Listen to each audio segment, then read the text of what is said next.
Well, we just finished the morning practice on Thursday, so now I'm getting a grasp of what's going on with the Golden State Warriors right now and all of the new young players that they have. And I'm talking to more players as time goes on. Yesterday I happened to have lunch with Baron Davis, Steven Jackson, and Matt Barnes. And Baron Davis is very optimistic about this team and very positive about this team. And you can see that out on the floor. But he said flatly yesterday he thinks it's a better team than last year.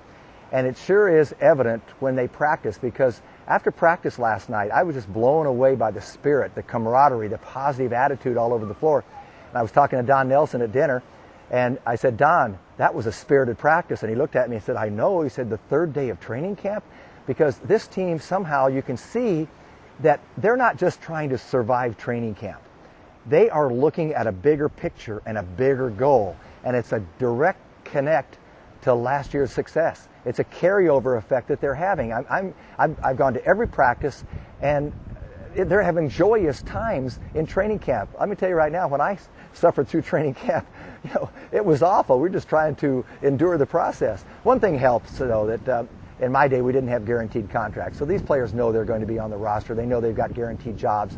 But that doesn't take away from their attitude and that spirit that they have. And they're really working to be a team that is going to do something in the playoffs. So, specifically about players now, it takes me about 3 days to evaluate someone. And I didn't really get a good look at Patrick O'Bryant last year because he just kind of faded out of everything because he was overwhelmed. And I want to talk about Patrick today because he has come in with a fresh attitude and an attitude of aggressiveness. And that's what he needs, because he's got length, he's got talent, he's got quickness up to the ball. I'm not saying he's got lateral quickness moving side to side. I think defense will be a problem with him.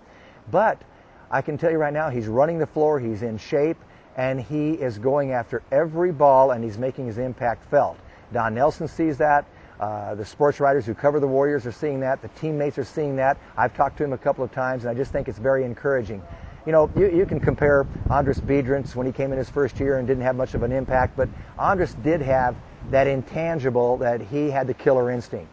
Patrick, I think, was overwhelmed last year and didn't quite understand what it takes to succeed in the NBA and how aggressive you have to be every minute you're out on the floor. Otherwise, you're going to be pushed around like that. But Patrick is understanding that this year, and he's getting a lot of results. So there are a lot of good things happening. I'm going to talk about Marco Bellinelli later on in another blog for me, but I'm very surprised at him because he's better than I expected. I'll just leave it at that, and he's a gunslinger. But Al Harrington has been a nice surprise too. And one thing the Warriors have to do is make up for a lack of rebounding that they didn't have last year. And with Jason Richardson, they had a good rebounding off guard. So Al is rebounding the ball better. He's in terrific shape. He's lost about 20 pounds. They're very encouraged by his play. And so this is a team, though, that talks about defense. And I've mentioned that before, that, Don Nelson's not known for defense. But every day when they go out there in the first morning practice, that's what they emphasize, defense. And it's very complicated, and it's very testing physically. So I think you're going to see a lot of interchangeable parts and interchangeable players on this team this year. And they are going to need that because they're going to go at it in a frenetic style, and they're going to expend a lot of energy. So they're going to need guys coming off the bench. I just like a lot of things that I'm seeing, and hope we're conveying that to you. And as this week progresses and goes along, we'll see a little bit more and bring it to you.